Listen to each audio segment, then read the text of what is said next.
counter argument to you. Okay. you agree? Okay, now I'm giving you a counter argument. Pretty OP. Yeah, pretty OP, yeah. Okay, you know what? I'm not having a discussion here, guys. Okay.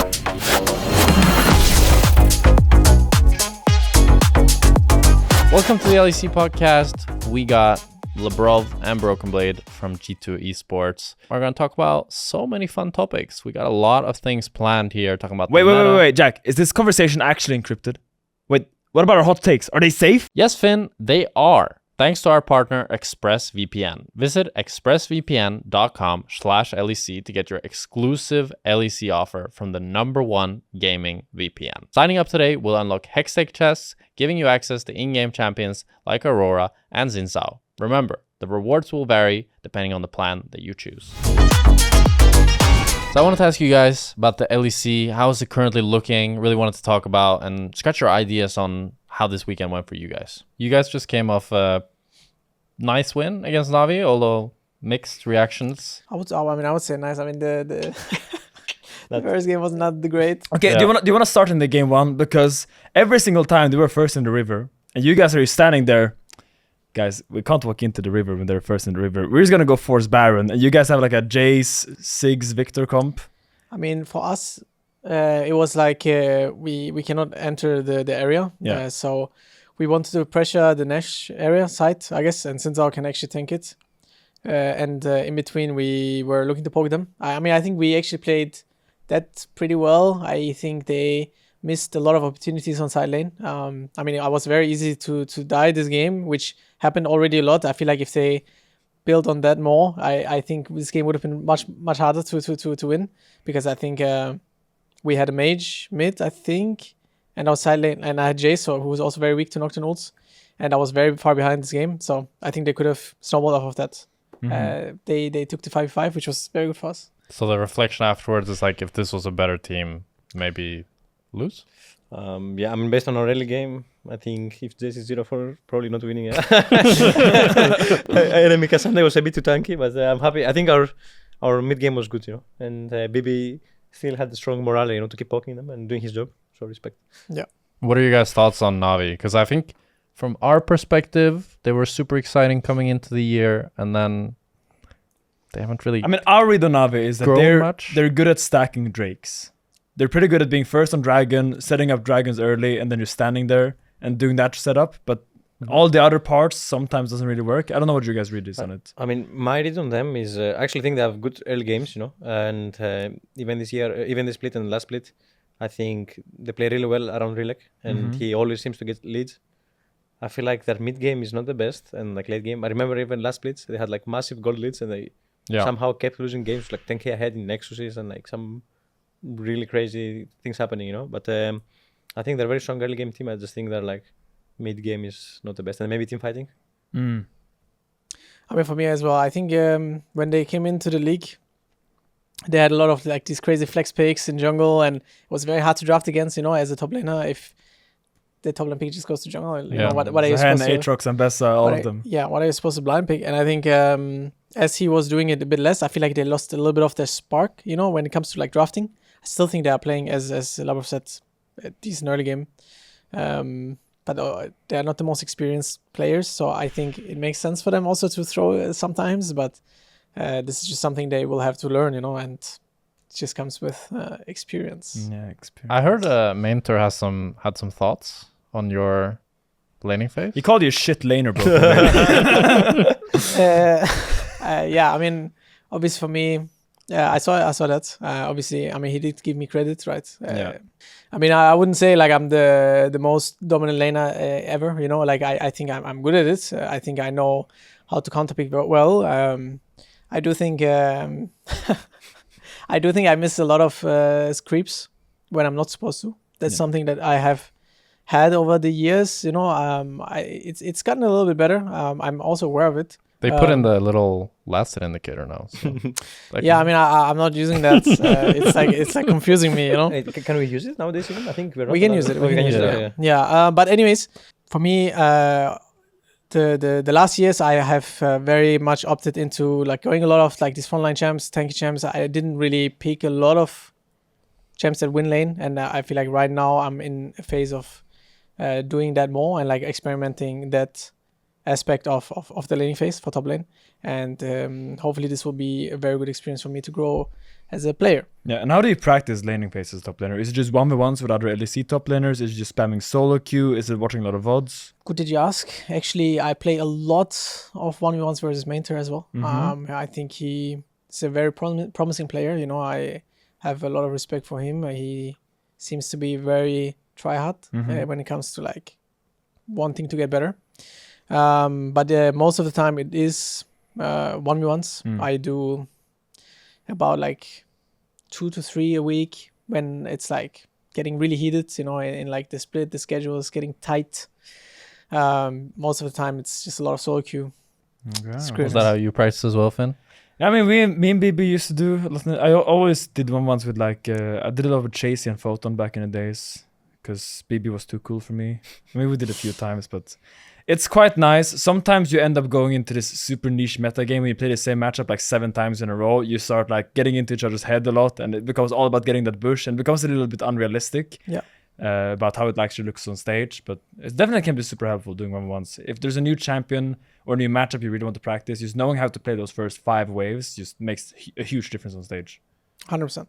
Did you guys watch Shifters versus Giant X this weekend? I didn't watch. Okay. Highly recommend. It was the Nash sequence. It was... Actually, I saw a clip. I saw a clip on YouTube, actually. It was impeccable. The best part is you have Medic casting it, and he's just like, oh, this team is going to throw. They're going to throw. And then Giant X throws. And then Shifters takes over the Nash, and he's like, well, Shifters, you know what they're going to do. They're going to throw. And they completely throw. And it was just very subpar League of Legends. And I feel like we've seen a lot of teams, for me at least, be not how we expected, right? I think when you come into this Giant X on paper, they made changes, hopefully an upgrade. They beat MKOI, but hasn't really panned out the way that we were looking for it. I thought Shifters could be good. I was never on the Shifters train. I'm mostly surprised about MKOI. I don't know if you guys are surprised about MKOI. Because Giant X, it's a little bit too early to tell, I think, with them. Maybe, yeah. They've had like a few series, but MKOI, they played 6 series now, I think. Yeah. Then 2 and 4. And you guys beat them, obviously, in Madrid. Or no, in Paris, sorry. Paris. How is your read on them? Because I still think they're the 3rd best team in our league, but that it almost looks delusional when I say it, because the results are just bad. I mean, they're obviously in a very big slump right now. They are not playing like themselves. For me, I would like Giants to be the 3rd best team. Okay. I'm a little bit biased there. There's an AD carry in the bot lane you attached to. I would love for him to do well. I think from the outside perspective, they look a little bit lost in what they want to do, and they kind of need to find their own purpose again, or like how they want to play. I think for us, even our match against them in Paris was close, you know. We clashed it out, but I feel like if they were locked in, it would have been harder. And also, like, looking at the games, I think they are just playing a bit weird. Weird in what sense do you mean? Like random mistakes, someone getting caught. It's like I was watching the last series. Obviously, I don't want to like put someone on the spot, but I saw like Super getting caught quite a lot with Ezreal. Yeah. Obviously, it's not easy to play against Talia Kai'Sa going on you, but Ezreal is one of those champs where you should be safe, and I think they are just not aligned on like how they play the game, you know. It's a reoccurring theme, I think, that always a random MKOI member gets caught out a lot. It has been Mirwin, has been Jojo, has been Supa. Do you guys think they're making top 3? I think hard to say. I mean, they could, I think. I can see them being like back to their form as long as they make playoffs first, right? And fix their like problems. And BB thought Giants could be the 3rd team. Do you have a different opinion? I would say Vitality or MKOI. I'm cheering for Vitality since Karz is there. So both of you guys are biased for your ADCs that you like. Okay, then I wanna ask you, Labrov, because Shifters aren't doing too hot. You've obviously played a lot with Nuke and Shio. What do you think is going wrong for that team? Because you would have more insights. I thought they would be good. Nuke, Shio, Reunion. I mean, honestly, I didn't really watch much of their games. No. But I think maybe they have some like language barrier or stuff. Like they have 2 Korean players and like a lot of changes and stuff. Maybe the meta, honestly hard to say, Okay. I think they're just struggling. I think they're playing them next week, so I want them to bounce back, but I will make I will make sure they won't have a nice game against us. Yeah, okay. We have kind of a crazy meta right now. Supports everywhere, Camille everywhere. Shen and Camille, who's the better Shen and Camille on your team? I'm sorry, Labrov. Both have to go here. But his Shen is actually quite good. I'm actually surprised of the first time he played it. Then now I think his Shen is very incredible, and he's very good at having good ultimates. I think that's the biggest thing. Whenever I play against Shen on support, I don't feel as threatened. But when I have Labrov Shen on my team, we usually just get like a couple of kills in a game by making plays together. We have What about my Camille? His Camille is very quiet on that one. No, I like. Let's wait. It's a different discussion. I think his Camille is good, but I think guys, hot topic: support players on Camille are just not good at Camille.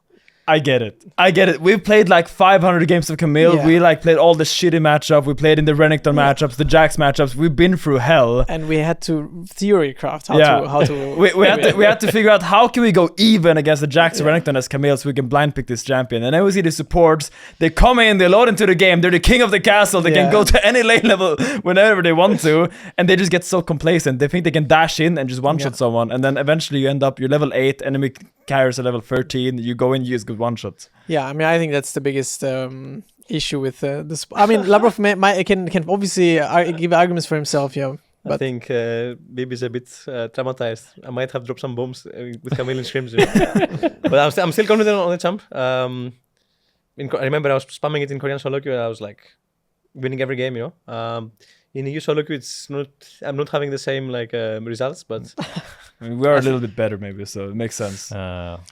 I still haven't picked it in LEC on stage. Maybe next week. Yeah? You haven't played it? I feel like I just saw you play it in EWC. It was not the best game. Well, how are you guys finding the meta? Do you just feel like you're thriving in it, that you're adapting well to it? I mean, I think right now we have a good idea or a good direction. Honestly, it's still not fully figured out. For example, some people in LCK, the mage prior has been lowered. Yeah. And there's more bot lane duos again. I think we have a good idea, and I think we are winning as well, and we are comfortable trying out things and playing a lot of stuff, so it feels nice. Yeah, I mean, I think I agree with that. It's a lot of weird things going on, of course. With even today we played with both spots starting totally level 1 while the waves were meeting.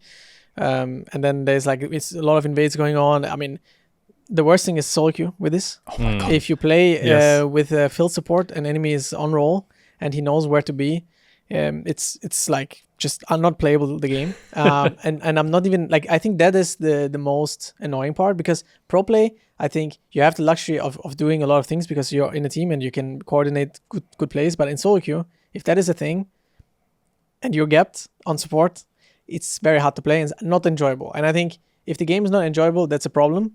And I think, it will be fixed hopefully soon. They are nerfing it. I don't know if it will still happen. My thoughts are it will still happen. You don't think it's enough, the changes? They will still do it until they realize maybe they're level 3 versus a level 9 mid laner and just get one shot, I think it will happen until. So you think Labrov will continue doing it? I think he we have a thing. There's one support champ. I still think people should play it. Shaco? Yeah, Shaco support. AP or AD? AD, no? And you all in level 1? Blades. Yeah. You've probably played against the guy in solo queue who does it. The guy is Caps. It's actually Caps. The guy who does it is Caps, yeah. There's also a Shaco one trick that goes Ignite Exhaust, and he just either kills the jungler level 1 or he kills you bot level 1. No, he kills everyone. Yeah. I guess now in this meta you can go anywhere. Yeah, the devil walks among us. And I really think that right now is the most annoying thing to play against, because you can't ward for it. Yeah. But it's actually true, yeah. I've played against Cap Shaco in particular, and I must tell you, it actually looks really, really annoying, And I was talking to him about it, and actually I think it might be legit, you know. It's just, I think next patch is also getting nerfed, so it might be a bit worse. And also, let's say you play Seiko and you don't really like kill enemy jungler or like a lane level one, you're probably gonna get outscaled, you know. You're a little bit outscalable too, yeah. Yeah. But I think Caps is definitely a terrorist with it in solo. I just imagine Caps seeing all these roles, having all these flex picks, all these unique champions they can play, and he's just stuck there playing Cassio, Syndra, Orianna, Kali every single game, and he's like seething in his chair, you know. He also wants to play the funny champions. He's going into solo queue with all this pent-up frustration and locks in Shaco. He's so good at it, like just going in enemy jungle, like hiding all the time and like being annoying, going between towers, killing enemy jungle. He's actually a crazy guy. Very good at being annoying. And speaking of annoying, top lane, not being top lane anymore. Kind of being a 2v2 lane. I remember especially you played Vayne against SK into Wonders Gnar. That was pretty much 2v2 the whole time. It was, yeah. Do you like it? Or does it feel kind of like your role has been... Because if you think about it, right? If you're playing Vayne top and you're laning with a support, aren't you just playing bot lane? Yeah. But to be honest, it feels really good if you outplay them. Because there's one more person you can outplay. Obviously... It's like, obviously I want to be 1v1 if I'm playing Vayne against Gnar. Like he has more from the 2v2.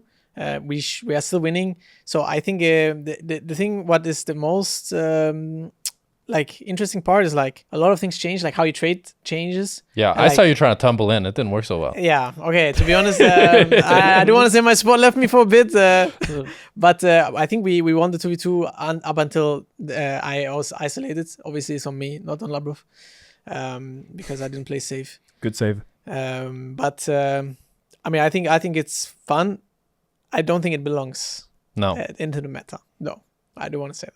So you don't think it's going to stay? It's not going to be... I hope it won't stay. Yeah. Because it's not why people play top lane, right? Like, people play top lane to 1v1, you know? Like... BB misses playing Sign versus Gesante and competing about grasp stacks. That's what he wants, baby. To be honest, it does give you a lot of dopamine if you have more grasp stacks. It hits pretty hard, yeah. You guys brought in perks, and it's been... Probably you guys have gotten like 50 questions each about perks. Finn, what do you think about it? You had a take about perks. Do you think it's kind of like we feel like we've asked enough about this? Doesn't really matter. I mean, it's hard for me to know because most of the coaches I had during my career were useless. But damn, I wonder how much can a coach realistically change a team coming in mid-split, because it is already. Most of the systems are in place. Most of the practice habits are in place. Have perks come in and like revolutionize the coach role? Is there something he does that you guys have never seen before? Or is it just like a smart voice in the team? I mean, I think he is coaching very different from anything I've had before. So, I mean, to me, he is very engaged in specific in-game things, right? Like how you move, even individual play, because he's been at a very high level in his career. He understands a lot of matchups as well, even if it's not about his role. Like sometimes he helped me a lot when I listened to him talking about, like, obviously he played AD carry as well at a very high level, so he will understand that role too. And I think I mean, I don't know how it is for Labrov, but like, I think for me, he helped me a lot already. So I appreciate what he's doing. I think for us, it was obviously a lot of different structures. Perks is like a lot less serious. But I mean, that's just him as a person. He's still obviously doing his best to win and stuff. Yeah, I mean, I think overall Perks is like generally really smart about the game in general, and he really, if he feels something is like you're doing is wrong, either like individually or as a team, he will really stick to it, you know, and make sure you are aware of it first of all, and then you change it. And for me also, he has improved me. I have improved a lot with him. How I've used some things, you know, like map wise, and even for bot lane with like the mages and stuff. He has also played this meta and he was quite good at it. So he helped me and Hans, like theorycraft and understand basically like bot lane more when it's like AP and stuff. Is there any worry like that you're kind of leaving behind an environment that's worked so well for you guys, bringing someone new in? And I don't know exactly the systems that you guys had, right? But I think we always, when we think of G2, it's this team that can bring in whichever player and make them shine the greatest because of the systems that you guys have. and bringing in Perks, is that just a great breath of fresh air, or was that a worry that like you guys had something really good and now you're moving away from that in a sense? I mean, honestly, our scrims this year, even though we won both splits, I think our scrims were not as good. In terms of, when you say that, just in terms of result or like effort put into the scrims? Like mostly effort and like improvement. Yeah, okay. But even like there were some periods, I remember after EWC, we had like 20% win rate. Like we're like losing every game, every day, you know. Everyone was like, what is going on? And this is actually when Perks joined as an assistant coach back then. And he actually, everyone was low-key sad, and he gave like a lot of energy and like perspective to the team and feedback, you know, that he could see, you know. And then also how to we communicate differently. And he definitely made us improve a lot. And nowadays, I think most of us were not happy with how scrims are going. So with Perks joining, we are trying a lot of different stuff, how to approach practice, and even our champ pool and many things. You want to add to that, BB? And it's well said, bro. Yeah, I mean, it was very well said. I mean, I think the biggest thing is like that we challenge ourselves now, like every day. Because did you feel you were maybe complacent after you guys have won so much, in a sense? I mean, not necessarily. I just think that, I mean, we had a good system, but for us, it was like, how can we make it better, right? And I think with Perks joining, firstly, with as an assistant coach, he really went in depth from role to role. Like he was supposed to be helping Caps a lot, but then he realized he can be much more useful for other roles as well. And then he helped everyone else. And then him being there, he also helped us. I feel like we were kind of in a slump where like practice was not fun for us, and he wants to make it more enjoyable. Like basically that, like a lot of the days he was like, hey, if someone does a nice play, tell them like, good job, you know, like give some positive reinforcement. And I think that was something, to be honest, was just a bit lacking, you know. I feel like maybe we just got used to winning so much, you know, like I don't know why it's been like this. I wouldn't say we are like not happy, you know. We are doing a lot of good things. We're winning a lot. So, but sometimes winning doesn't equal happiness. And with Perks joining, he wanted it to make it more conscious, and that's something we are working on together. So yeah, if also for the people watching, someone does a nice thing. Yeah, good job. You know? Good message. Life lesson. It sounds to me like Perks is very hands-on. Like he's very hands-on, and he's very like right in there in the scrims. I read in an interview, I'm not sure if this is true, this could also be fake, but is he like talking to you guys mid scrims sometimes? Yeah, I mean, because I've never had something like this. Yeah, I mean, for us, I used to have it, but he's like bad click. No, like things for like, let's say we're working on. There was a thing where I was dying on side lane, and then if I was pushing like a greedy wave, he will say like, hey, greedy wave, you know, like it's an example, yeah. right? Like, so it makes you conscious about like, oh, you're clicking, and then you hear someone like, oh, greedy wave, or like if he wanted us to do something in the game, he would just say, hey guys, try this, you know. Yeah. And it's obviously very different because that's interesting. You can give the argument you will never have this on stage, at least for now. So why would we do it? But I think it also creates like, I mean, he's like spawning the thought in your head, I would say. Like, I could see how that makes a habit. Yeah. It's like BB goes for that plate and he's like, are you sure about that? Yeah, kind of like that. Bad plate. I wanted to talk about a little bit of hot takes. Finn had a lot of hot takes. I mean, I have one hot take that I've like thought about, and it keeps me up at night. And it came kind of from playing League Classic. I don't know if you guys have played in League Classic. You probably are busy with it. I played one game, Katarina. Katarina. That used to be my main. Season 4, Katarina Riven only. Actually, it's so fun because back days Katarina was like the highest mechanical champion, and now when I play Katarina in League Classic, she's complete stat checking you. She's just eating on you at all thing. But I realized that I think Lost Chapter is the most OP item in the game. Lost Chapter, because it buys into every AP item in the game, and it completely solves your laning phase. The moment you recall and you get Lost Chapter, the lane is just mega chill for any mage, and I think that's why mages are so popular, because it has such a cheap early spike. You base on Lost Chapter, you can just stay in lane for however long you want. I don't know if you guys have a take on that, because I think Lost Chapter is a strong League of Legends. Like, honestly.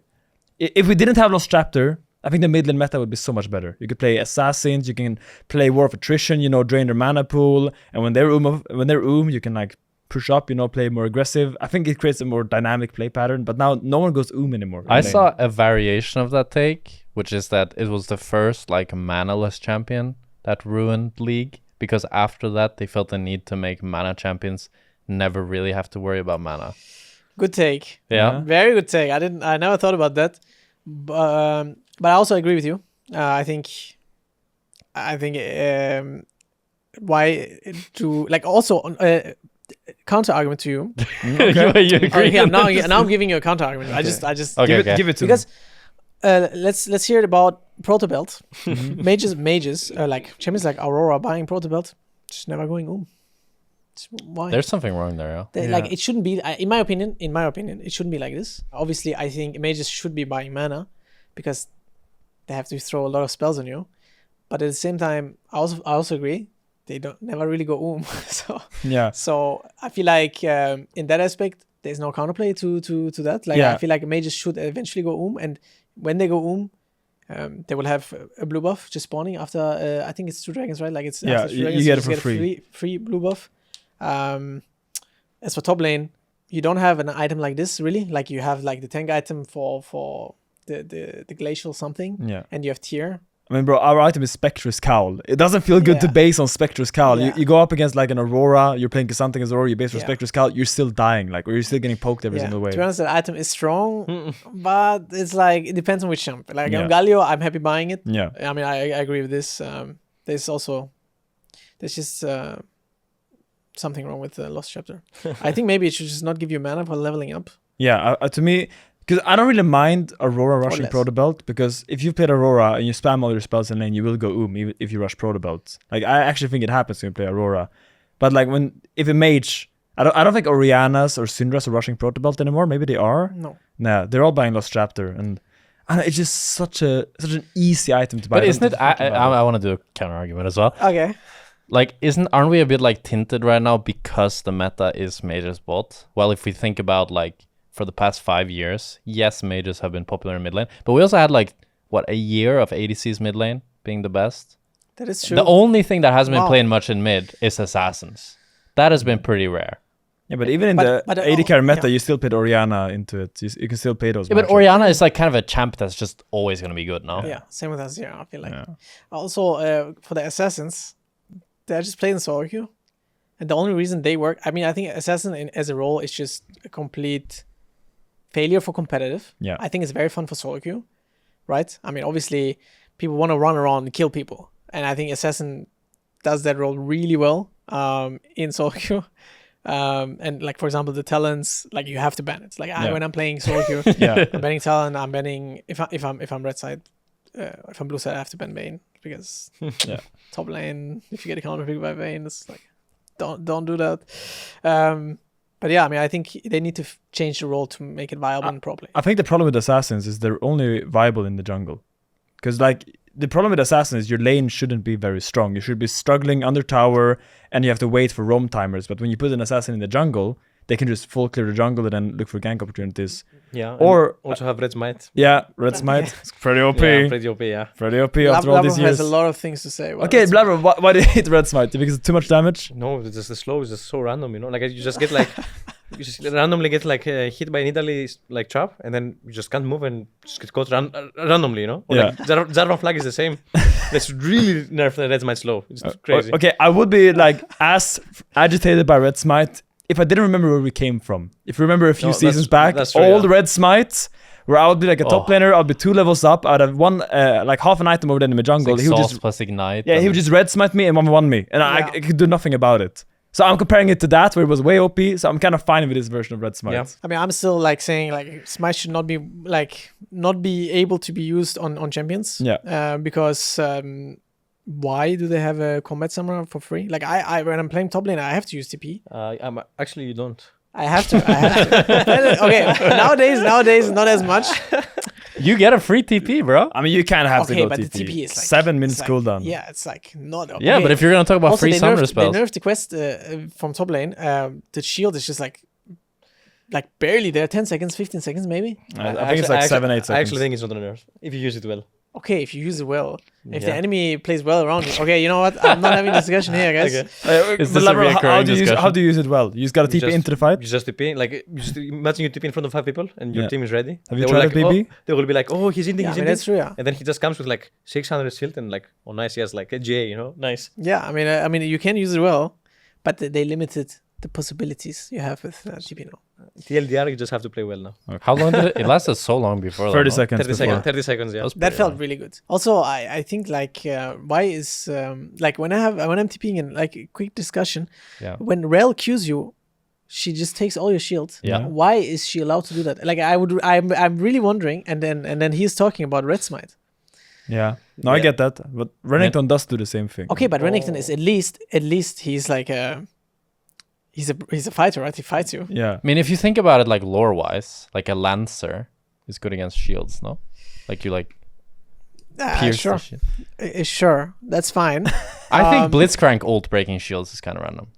It's cool. It's cool. I kind of like it. I like that one you like? I mean, that's an ult. Yeah, Rel is a Q. Yeah. That is true. AoE Q. And already stuns. It already has like so many usabilities. Yeah. But that makes it more skilled because you need to, against some champs, you need to hold the Q rather than just using it for CC. I mean, that's true. You remember when Aurelia took the shields? Oh my god. Yeah. And the ult disarmed. God. Yeah. That was insane, actually. Disarmed. So good. That was the good days. All Aurelia. Now you just play Aurelia Camille every single day. Yeah. Jesus Christ. Man, what happened to us? What happened to us? Well, moving back to the present. Who's the best player in the league? BB, go. Caps. Okay. Labrov? I'll say BrokenBlade. Oh. Finn? I mean, my take was that I think Hansama is the best player in the league. I think it's very underrated. Why do you smile, BB? You're like giggling while I say that. No, I mean, I just think it's beautiful that we have 3 different GT players mentioned. Yeah. Okay, who do you think is the best player in the league, Jack? No, he has to say someone else. Kalist? No. Yike? No. Yehu? Yeah. Kana. Sure. I say Kana. I think he's good, yeah. Yeah. It's pretty good. Nice. You want to elaborate on that? I just think I needed to pick a KC player. And I was just thinking Kana is the most consistent, probably. I mean, Yehu's been really consistent as well. Yeah. I think Yehu's had a really nice improvement. Like, when he came in, I felt like he was like, yeah, it was fine. But now he's been, especially since like EWC, it's been really, really solid.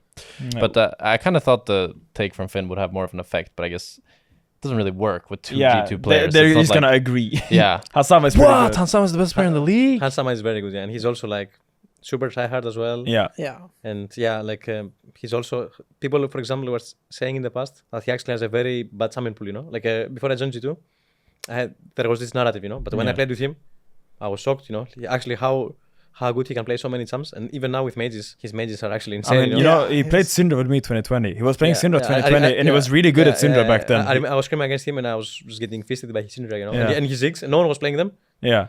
And then he's really good on Ziggs. But Hansama's strength is that he always wants to win lane. Yeah. So if the mages are required to win lane, he will play the mages at a high level. Because his mindset is just, I want to destroy the enemy bot lane as much as I can. And then you always, back then at least, you had to have back in your mind of like giving him Draven or Kalista in a good matchup, probably gonna get dove, you know? Yeah.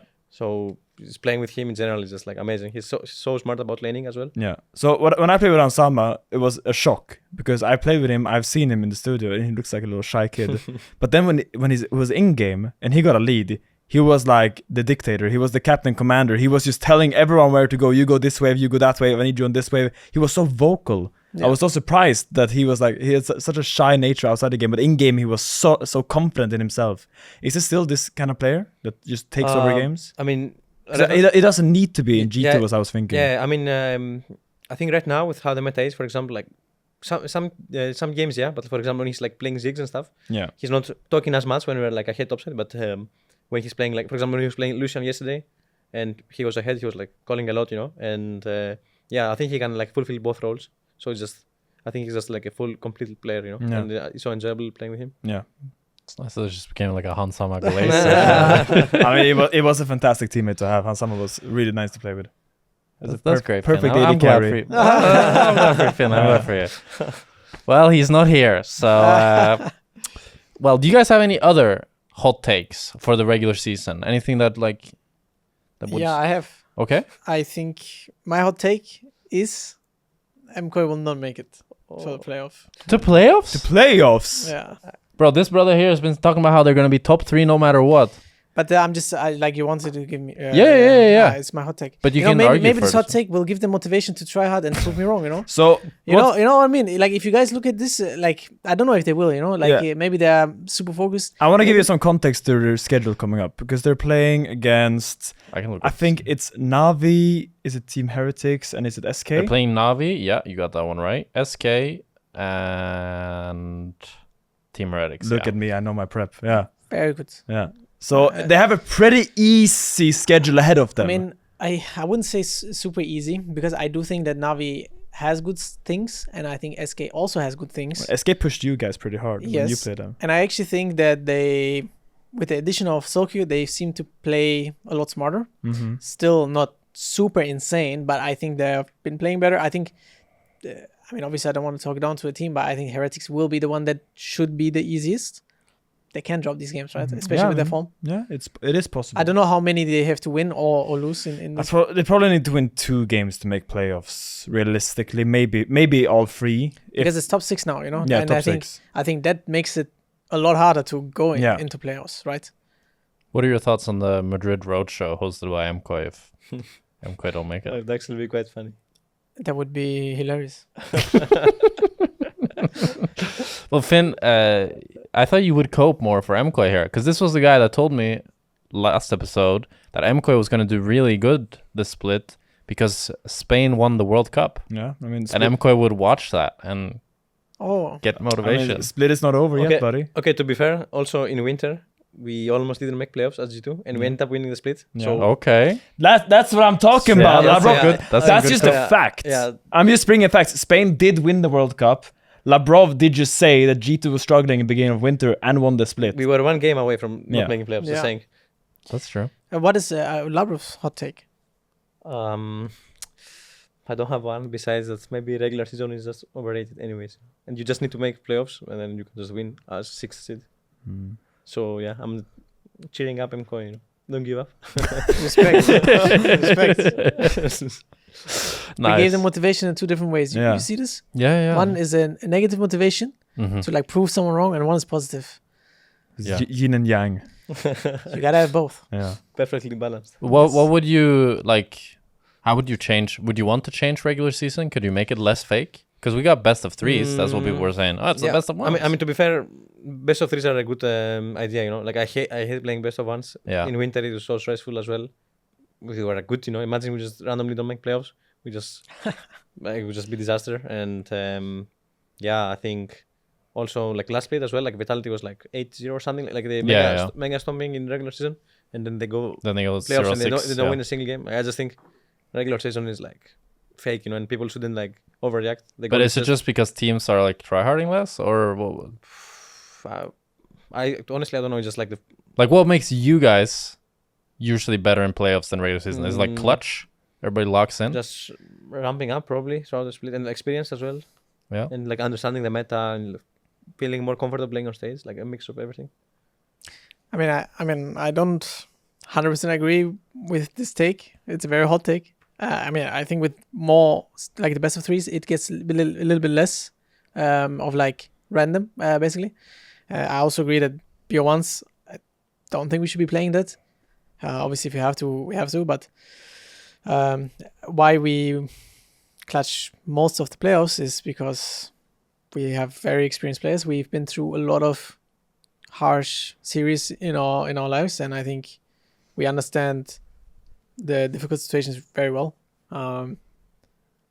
especially with like reverse sweeps, both ways. Okay, so you say you're experienced, and I kind of want to go to you, Labrov, because you've been playing for now a long time. It's hard for some people to realize, but I played against you in Spain, 2018, Killing Your Face Gaming, Kif Labrov. Oh my god, those were the good times. Yeah, those were the good times. And I was wondering, because you now are such an experienced support player, what advice would you give to yourself back then in 2018, playing in Kif with Arom, Karsi, the boys? How would you look at yourself in the future? What would you want to say to yourself? Just enjoy and keep working hard. Yeah. Okay. And pretty deep because advice. there were some hard times when I joined LEC, like back then, you know, when I was doing Vitality and we were 2020. Yeah, Did your confidence really take a hit? I don't know. For sure at one point, when you're like last place and stuff, you know, for a long time. That was me when I joined LEC, but it can be rough, you know, but I'm happy I managed to bounce back. BB has been there as well, I think. Yeah, were you on a 10th place? Yeah, Schalke 2021 summer split. Hey, I was in CLG back then, no shame. The Bud Light days. I mean, when Abe left 200 Thieves, that was very tough. I mean, I ended up being on G2, so. And you got a pentakill, or maybe that was on that split. No, that was the split before. Yeah, I Darius. mean, still talking about it to this day. To Caps, how he's like going melee range into Darius. Yeah, it's just a bit weird. I mean, we also had some community questions that we wanted to bring up and ask you guys, because you know, the community is what runs this thing. So the first one comes from Aphelios9898. Best champion. What do you think is more important? Skill, mechanical prowess, or mindset, mental approach / fortitude? I mean, I think everything is important, right? Like I think, like if you don't have skill, you know, like you will not make it. But I think if you have skill and you don't like have a good mindset and work hard, you will also like not succeed. So I would probably choose like mindset. I will choose mindset as well, 100%. Because if you have a good mindset, you'll work hard for what you want. So. And then you get the skill. Exactly. I think skill you can learn and get by having good mindset and the good... I think you need to be disciplined with what you're doing. Whatever you're doing. It doesn't have to be playing games. Recently, I've been, learning a little bit of paddle. Yeah, so, just as us. Yeah. You getting good at that? I'm like... You got the mindset down. Maybe I got the mindset skill. down. And the skill is ramping up. I mean, I just don't ask Perks, about the results. Because he will not like to tell you. Okay. Are you playing 1v1s or 2v2s? 2v2s. 2v2s, yeah. Okay. That's the best way to play it. Yeah, sorry, I had to go over the question. But is it with Perks or against Perks? Against Perks. And who's your duo then? I was playing with Caps. Oh. And is Caps good? Caps is good, yeah, fine. Okay. Fine. I mean, we're all very new to paddle, okay. so... But the skill and the mindset is there already, you know? Yeah, no, I think it's good. I think it's like valuable what you can take from being a pro player. Like I think it transfers a lot into other aspects. I feel like paddle is the sport for pro players as well, because you can find all these crazy angles and kind of outplay your opponents. It's very fun. It's a lot more dynamic, because usual sports is a lot more about physical ability, while paddle it's more about outplaying your opponent, looking for those crazy angles on the walls. It is a really fun game. We played it a lot in Australis 2023 as well. You're selling me on it. I want to play paddle. We should play some paddle. Yeah, let's play some paddle. It's really fun. We could have like casters versus G2. Yeah. We can. I don't mind this, but you guys will not win. I have this confidence, Yeah, you got the unless mindset. someone is very experienced. Maybe Finn. He's been playing for a couple of years. So. Not that much. Okay, and next up from Alia, what's your favorite thing about being a pro, and has it changed over the course of your career? Hasn't changed. Hasn't changed? For me, I would say it's playing on stage, and in big stages or even in LEC stage, where I just really enjoy it. Playing on 0 ping, like playing well, it just gives me a lot of like dopamine, and yeah, I don't think I will ever like stop not enjoying this. I mean, for me, it's I would say it's similar. I mean, at this point though, like at the beginning of my career, I was I was very shy, but I've learned to enjoy being in the spotlight. I love it. I mean, for me, actually, I was wondering how it would be when I would stop like playing. But I mean, obviously, for me, I really enjoy that people support for anything that you do, like really genuinely support you, and having fans that also like give you nice messages. I mean, that's something you really want to play for, and also being on stage in a big crowd and you have the fans with you, they react to what you're doing. It's really cool. I wasn't in Paris with you doing the clown and all the KC fans. On the story time, I'll make it short. Basically, I was like, the fans were nice to us when we didn't play against KC. Obviously, like the blue wall where we're still booing. Yeah. but most of the other fans were nice, and I was like, guys, no way we go there without doing anything. It's KC, we have to do something. And I told everyone, let's do something, like, and then we had a fan meet, and then a lot of KC fans were doing like funny faces, like the with the nose and stuff. It's like, let's do it back. Like just go and do it back. And we walk very slow. That was very, very important. I like the slow walk, yeah. We had to walk very slow. And then some other people were like, let's do it. And then Keps was like, I'll do it if they do it to me. I'm walking first. I see everyone is doing it to me. And then I'm doing it because everyone that I was looking at was doing it to me. So I was like, okay, I will do it the whole way. I don't mind this. And then after I realized I was the only one doing it. But it ended up looking quite funny. So that was cool. I think this was like the craziest thing I've ever done. With like fans. So, but that was very enjoyable. Nice. But what happened, bro? Why didn't you guys? Well, that was the plan, right? But I was sitting all the way back, and I was looking in front of me. Hans and Caps were not doing it, so I was like, okay, I might as well not do it then, And basically that's it. I couldn't see BB. Did you feel betrayed, BB? I mean, I didn't see anything until after. I was like, why did you guys not do it? Like, so. But I mean, I didn't feel like betrayed. Like, no. If G2 falls apart now, we'll know why. No. Yeah, it was fun. No, that's very nice. Next up from Andre, what's the biggest mistake you've made that taught you the most? Do you feel like going to NA was a mistake? I think it was the greatest thing I've done, actually. Yeah, I mean, it started off my career, Yeah. And I have learned a lot from Björksen on like how to be a good teammate, and a lot from a lot of people in TSM, to be honest. Very, very grateful. I will be forever grateful for my time there. Sadly, I only got one trophy. I feel like we could have gotten at least two. Which is quite sad, but I'm very happy with my time there. So I will never say this was a mistake. Even by the end, people didn't want me there anymore. The fans. I'm sure I've been proving them wrong. I remember some nasty Vladimir games from you because I was watching because we were screaming each other so much back in the day. So when I saw that you joined TSM, I was kind of hyped. And you were popping off on your Vladimir. I remember, did you get a penta?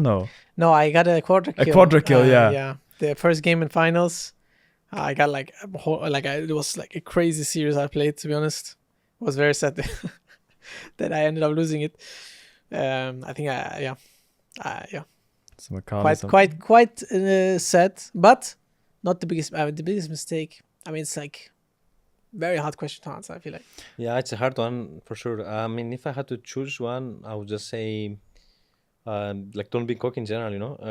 In game or like during series, let's say you have the upper hand and you're winning, and then you might think, oh, it's actually like a 3-0 or like a free win, and then you end up getting reverse shape or like losing the next two games. Especially when I was younger, I think I was like more like I didn't have this mindset, like and. I think just being humble is a good life skill. Do you have a specific series or game? I have one for Labrov at least. Which one do you have? The finals, BDS versus Mad, maybe. Yeah. I mean, honestly, I was like really looked in that series. I think game 5 we were just like out of it, Like I was, but I wouldn't say this series. I would just say I have one funny series. Say it.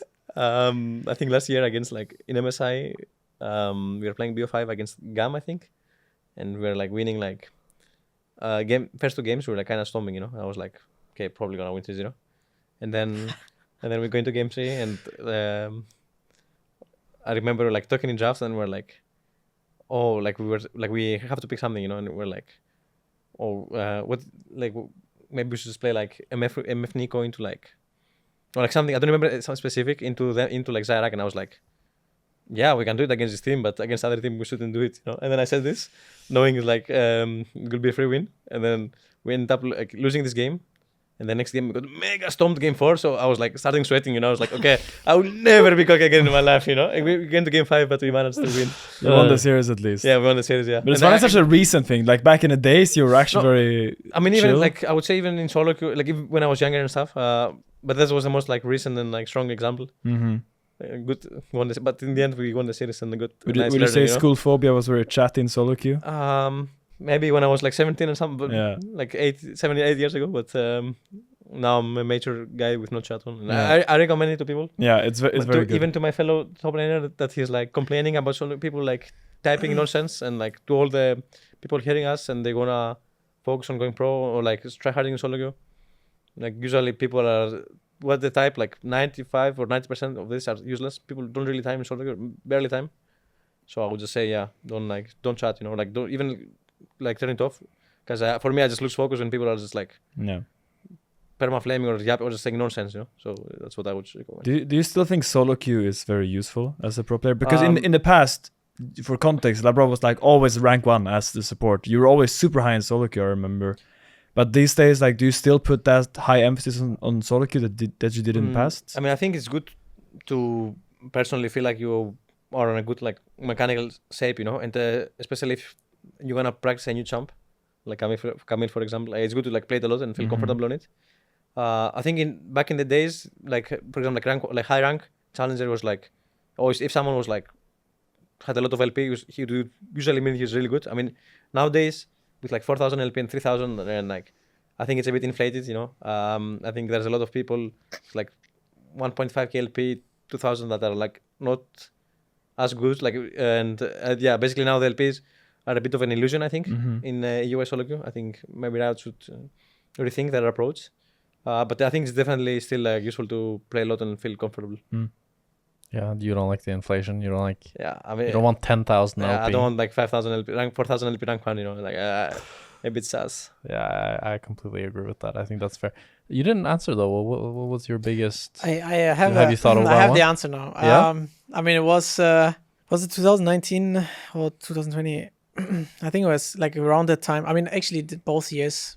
I think how I was approaching solo queue, because. I don't know if you remember, when did Kiana come out? 2019. Okay, then I was set to 2019. Kiana came out, obviously not the top laner. Played like 70 games of it. Just completely wasting my time. I ended up playing it once on stage. Had a pretty nice game, I'm not gonna lie. But I was really, really wasting my time playing stuff that is fun instead of playing stuff that I was supposed to play. For example, Aatrox was picked every game. I didn't play it, in solo queue, but I still had to play it. So I was not the best on it, like not even close.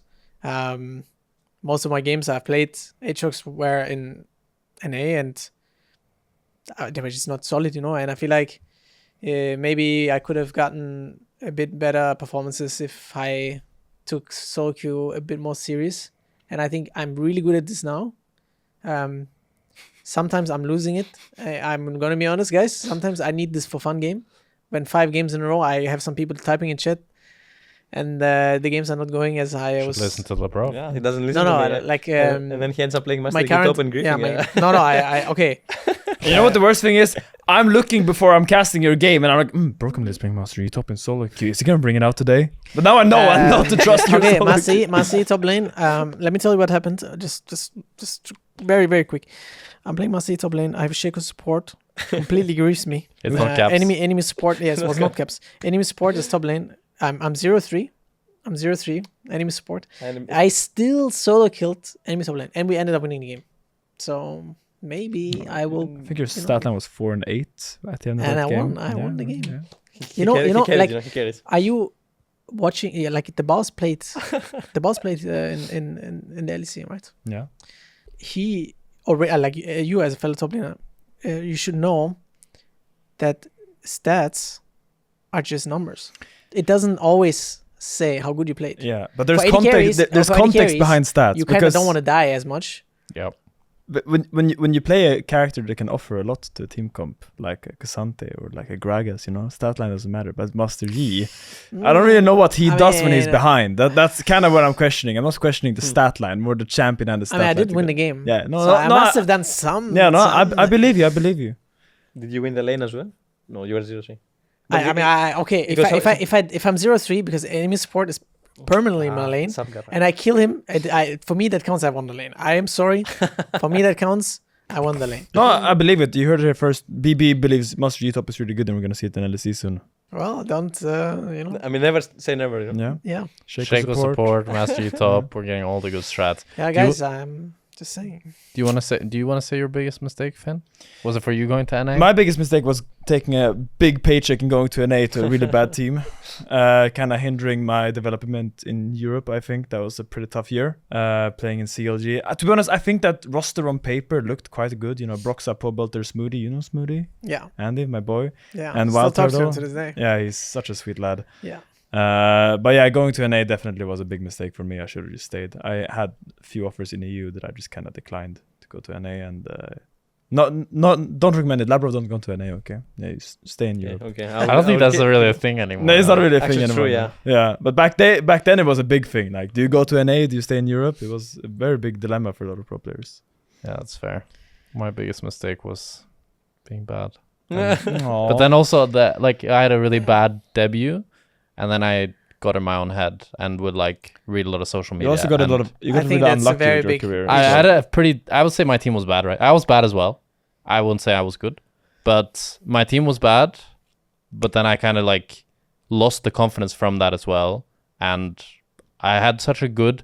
When I was in ERLs, I was so hyped. I kind of got addicted to social media because it's nice, right? When It is people praise you, addicting. it is very It addicting, is. and it's Especially as a pro, yeah. but such a bad addiction, Yeah, because when you believe them when they say you're good, you Yeah. will believe them when they say you're bad. and they turn like that. You Yeah. know, Yeah. after one bad series, you're the worst player in the world. Actually, I was also back then using a lot of social media as well, and it would also affect me a lot. Yeah, so maybe I would also put this one as a mistake. You know, It's genuinely big. If you're an Yeah, upcoming pro player, yeah. just don't listen to Reddit, Twitter, WhatsApp, MSN Messenger, whatever No, for social media you're on. definitely. Yeah. Yeah. Yeah, I mean, a lot of people say they look at social media, it doesn't affect them, right? I mean, I was one of them as well. That I said, okay, I don't care, but you do care, you know. Yeah. And the worst thing is if you start believing what they say, as you said, right? Especially when it's negative, because it happened to me, you know, it really crushes you,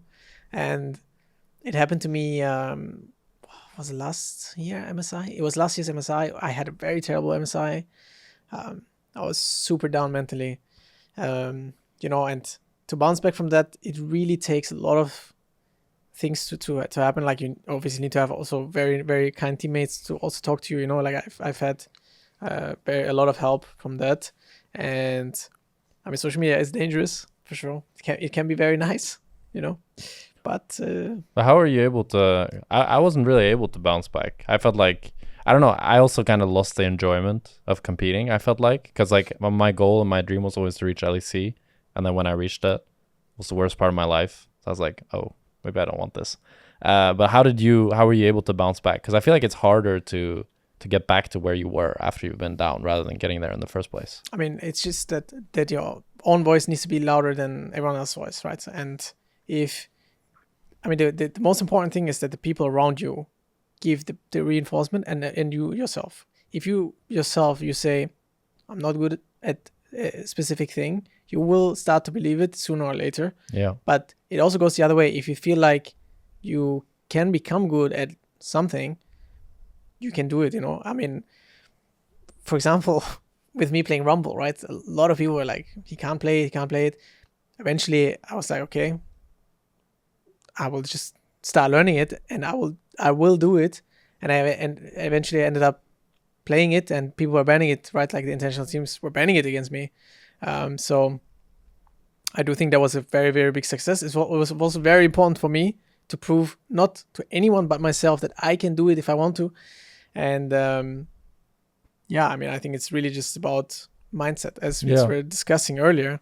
I think it's a very, very big thing. And for every pro player, I think social media is important to connect with fans, but reading social media can be dangerous. So it's a double-edged sword. It's actually such an empowering moment when you feel like you're really bad on a champion, and then you put so much work into it, and you start getting respect for a champion that you thought you were bad on. I had this with 2019 as well, because I was getting stumped by GP every single scrim. I couldn't play old GP, where he would just walk with corrupting potion and just grass proc and just face check you on the wave. I would just like lose wave control level 1, get chunked, get dove every single game, and we had to ban it. I think we banned it 16 out of 18 games, 2020 spring when I was in Rogue. So between spring and summer, I just played 100 games of GP in a row. Came back and I like one-tricked it in the summer split in summer. And it feels so good when you overcome all those like negative voices, this guy can't play this champion, and 100%. People are making fun of you. I remember you being very good on it as well when we were competing at the same time. Your GP was very good. I remember my first game in G2 was against your GP. It was I an XL? I was playing Corki. Oh my, you got solo killed, you little weasel. This guy played Corki top against me when I blind picked GP and he gets solo killed. I also remember you as a GP player as well back then. Yeah, I mean, I made GP my champion. Like I made my weakness into my strength. So I think it's something everyone can do. If I can do it, you can do it. Anyone that's like a pro player that watches, you can do it. I was so bad at GP before. I think a lot of people don't realize that how much like champion pools can be mental block. Like I had this big mental block on Varus, and it took me so long to like get rid of that, to be like, no, I can't play Varus, and it's such a battle I think you don't really see because it's not there, right? It's just in our head that we can't play it's not like every league champ is kind of the same if you think about it normally. I mean, to me, learning a league champ is just about kind of figuring out. They're different, but like, I mean, I think if you play 500 games on one champ, you will get good at it. It's not like any champ has such high complexity that it's impossible to learn. You just gotta get the rhythm of the champion. It's kind of weird, but like when you feel how the champion should play, it kind of starts coming together, and that can 100%. Take 1 or 100 games depending on who you are and what the champion is. Definitely, yeah. Beautiful. Well, last question. After convincingly, it was by Winged Koala Bear on X. After convincingly beating Eastern teams, what exactly went wrong versus Lion? Anything specific you can pinpoint? I think we didn't show up on the day, but I think we just got gapped. Honestly, just got gapped, I think Lion is honestly a strong team, and I think we're just like simply better than us, and we just... On the day, yeah. On the day, yeah. No, I think like I'm confident. I really want to face them again at Worlds, hopefully. And I think it's gonna be exciting, Like in A top 2, I think it's a bit similar to you, and I think Lion and TL is like very similar to the level of like G2 and KC, so I think both of these for Western teams are very, very strong, and I think they just played better, honestly, in every single game. Can I give a Cope question? If you were to play them 100 times again, at both of you guys are in that MSI form, how many do you think you guys win? I mean, whatever I say, people will obviously say that's not correct. Say your truth, King. I will say we'll win majority of the games. Yeah. I don't know if it's going to be 60, 70 games, I would say. I believe it. Obviously, there's no credit I can take away from what they did to us in MSI. They played team fights much better than us. They had really nice drafts. Silas was unstoppable game 1. He had a good Silas that game. That was crazy. I think from that point on, they rolled with a really big momentum, into the series, and I think that can be like obviously like momentum in series, especially when you come in like you're not sure if you're gonna win or not. It really swings a lot of things. I think it happened against T1. So I mean, I think it's just a lot of things. Did you guys scrim them a lot or no? Yeah, we scrimmed them. Were scrims a couple of times. Lion? Yeah, we did. Yeah, like twice maybe. I think when we were like doing well, I mean, they were winning some games. They did. I mean, to be honest, they did okay in scrims against us. I think again, like they are strong. Yeah, I would say it was like 60-40 for us in scrims, but I think they're a strong team, I think we have the stats somewhere. But I mean, Romain probably posted them. Yeah. I think Inspired is definitely really good. I think he what is good about him is he will make sure people will play how he wants them to play, right? And I think it's a very good skill to have. Obviously, it's a bit dangerous because of like how he approaches the situation sometimes. To be honest, if he wants to get the job done like this and everyone's fine with it, I mean, it's working, right? Yeah, I mean, I play with Inspired. He's pretty strong-willed. He definitely will not like back down if he believes in something. He pushes you as a teammate. And as as when I was playing with him, I was like, God, this guy is so annoying. But you know, like now in hindsight, he was a fantastic teammate to have, genuinely. And I really enjoyed my time playing with him because I think he made me a lot better over time. So definitely an impressive player in that league. And he kind of runs NA right now. Yeah. He kind of owns that league. Yeah, 100%. But like he also proved a lot of people wrong, right? So like with joining Lion and then just winning. But no, respect to him for sure. Definitely been impressive. But before we close up, I don't know if we'll be able to see either of you guys again before you guys are at Worlds for the LEC podcast. So I'm assuming I don't know if we'll ever see you guys again. Can you convince me how well you guys will do at Worlds? This is kind of assuming that you make it, which you could not make it. That could be crazy. I mean, I think we have been doing great so far internationally. That should be convincing enough, in my opinion. That's a good purpose argument. Obviously, for us, we don't just want to be doing well. We want to win. I think there's been, in the last years, we've been struggling, you know, like not only... I mean, it started with where there is delusion, there is hope. Exactly. And I think since then, there's always been less delusion, right? And more hope. But I think we have understood how we can win, and we also like playing against the Asian teams. It feels like there's been times in my career where I'm like, it's not winnable. Whatever I do, whatever I will do. You've been was. I don't know if you had the same experience. Well, I was scrimmed Suning Bin, and I assume you scrimmed Suning Big. It was not winnable. It was not winnable. He would outspace you twice level 1 on Jax, and the game was over. The game was like, I remember I was playing Camille Jace matchup back then. Camille was picked into Jace. Yeah, just can't win. No, it was actually insane. No, scrimming Bin at that Worlds. Obviously, yeah, that was it was insane. But year after year, it feels like we're closer, you know. And I think this year, I feel like we are at the same starting line, you know, on a race. So the question is just kind of how goes Worlds, you know, like how is the adaptation, how is the scrims? To me, the read I have on it is that in the past, the deck was stacked against us. And now it feels like we're on an even playing field and they might win as well, but it definitely feels a lot more contestable. There's a lot of optimism to have going into Worlds. Definitely, yeah. I mean, I think we showed this year that we can actually beat like Eastern teams, you know, and I think... Not just us. Yeah, not just us, yeah. And like I think going into Worlds with all this like experience and like lessons we had throughout this year, I think we will have a good showing, you know. And I'm definitely... Hopefully we make it. And do you have any...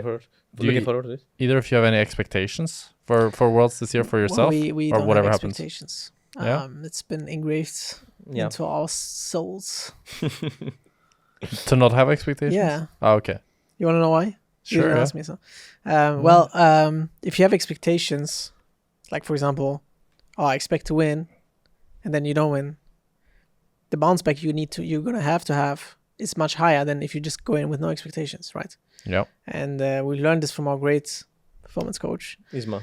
Props to Isma. The GOAT. He's the GOAT. Yes. Yeah. I mean, I think that mindset is good, and it's not just like just have no expectations. I think it comes for a reason. Obviously, we've been doing well, so it's easy for us to have expectations, right? That's why also it could be like, oh, we go to Worlds, first game we're supposed to win, we expect to win, we lose, we cannot bounce back from that, right? Like we play against, I don't know, like a team that's supposed to be a lot weaker than us, and then the bounce back is going to be much, much harder, right? And I think that's a big skill that we have built as a team, starting with almost getting reverse sweep. But yeah. Well said, BB. Thank you both so much for coming, talking to us. And thank you again so much for watching. Don't forget to subscribe and follow. Stay up to date with all the League of Legends. And we'll see you guys soon.